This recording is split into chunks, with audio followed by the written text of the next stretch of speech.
Imuniteti si i mburoi për pushtetin? Shpërthen reagimi i shoqërisë civile pas vendimit të parlamentit për Belinda Ballukun. Vendimi i parlamentit të Shqipërisë për të refuzuar kërkesën e SPAK për kufizimin e imunitetit të deputetes Belinda Balluku ka shkaktuar një reagim të fortë dhe të ashpër nga një grup i gjerë organizatash të shoqërisë civile, të cilat paralajmërojnë se ky veprim rrezikon të bllokojë hetimin e korrupsionit në nivelet më të larta të qeverisë.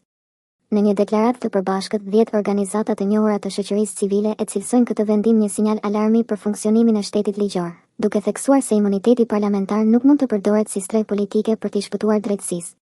Sipas tyre, kjo situatë është bërë tashmë një provë e madhe për demokracinë shqiptare, për reformën në drejtësi dhe për besueshmërinë e institucioneve që duhet të garantojnë se ligji zbatohet njësoj për të gjithë. Imuniteti nuk është mburoj për korrupsionin. Organizatat theksojnë qartë se imuniteti parlamentar është krijuar për të mbrojtur lirinë e fjalës dhe votës së deputetëve, jo për të penguar hetimet penale. Në deklaratë theksohet se asnjë funksion publik nuk duhet të jetë mbi ligjin. Çdo dyshim për vepra penale, sidomos në nivelet më të larta të pushtetit, duhet të hetohet shpejt dhe pa pengesa. Vendimet që bllokojnë hetimin minojnë besimin e qytetarëve tek drejtësia. Sipas tyre, pengimi institucional i hetimeve është një goditje direkte ndaj parimit themelor të demokracisë, barazia para ligjit. Paralajmërim për rrugën e Shqipërisë drejt BE. Organizatat civile paralajmërojnë se çdo pengesë politike ndaj drejtësisë dëmton drejt për drejt procesin e integrimit të Shqipërisë në Bashkimin Evropian. Sipas tyre, BE ka bërë të qartë prej vitesh. Lufta reale kundër korrupsionit në nivelet e larta të pushtetit është kusht themelor për integrimin. Në deklaratë thuhet qartë se integrimi evropian është i lidhur drejt për drejt me shtetin e së drejtës. Qytetarët duhet të shohin drejtësi pas standarde të dyfishta. Çdo pengesë ndaj hetimeve vonon dhe minon rrugën evropiane të vendit. Thirrje që drejt për drejta ndaj institucioneve.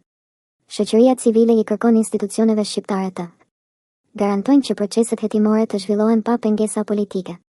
Mos e përdorin parlamentin si një gjykatë politike mbi drejtësinë. Rrisin transparencën dhe përgjegjësinë në jetën publike.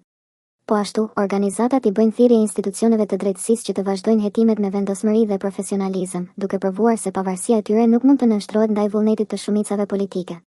Mesazhi i fundit: askush nuk duhet të jetë më mbi ligjin. Deklarata përfundon me një mesazh të qartë për klasën politike.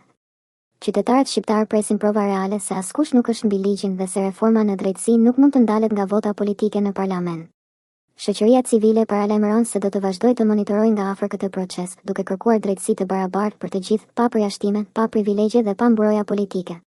Organizatat nënshkruese: Albanian Helsinki Committee (ACR), Albanian Oman Audiovisual (A), Albanian Center for Economic Research (ACER), Science and Innovation Center for Development (SIDEV), Civic Center, Institute for Democracy and Mediation (IDEM), Institute for Political Studies (ISP), Center for the Protection of Children's Rights in Albania (SORSA), Together for Life, Albanian Institute of Science (AISE).